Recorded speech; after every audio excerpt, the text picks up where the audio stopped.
Ang team 1 natin, I'm Ryan. I'm Dixie. Marga. team 2, Jenny. Myring. Adeline. magtataas ng kamay ako. Kasi yung unang sasagot. For your first question, kung ang grandfather ay lolo, ano naman ang godfather? Ninong. Ninong is correct. Okay, 1 point.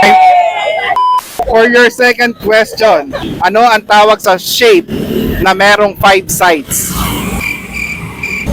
Pentagon. Pentagon is correct. All one. What is the square root of 256?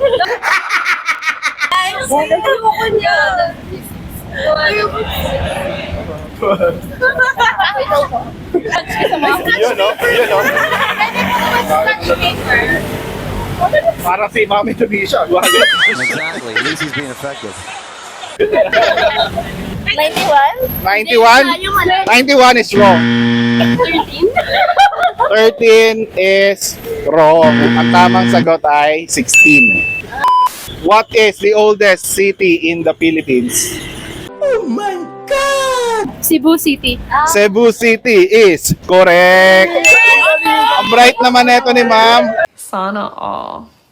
Question, maliban sa moringa, ano ang tawag sa Ingles ng malunggay? Kami pass. Ba? Hindi ko alam. Sige, ano? Horseradish tree. Wow! May Google ka ba dyan? Yes, horseradish tree is correct. Sa kasalukuyan, sino ang mayor ng Maynila? Hani Lacuna. Doktora Hani Lacuna. Dr. Hani Lacuna is correct. Magbigay ng pangalan sa isa sa mga girlfriend ni Rizal. Isa lang. Naging sila ba? Okay. Mama ko. Ay, sila ka ni Josephine Braque. Josephine Braque. Josephine Bracken is correct. Congratulations from Polytechnic University of the Philippines. Thank you. 500. Thank you, Prof. AAGB. Please like and subscribe. Thank you.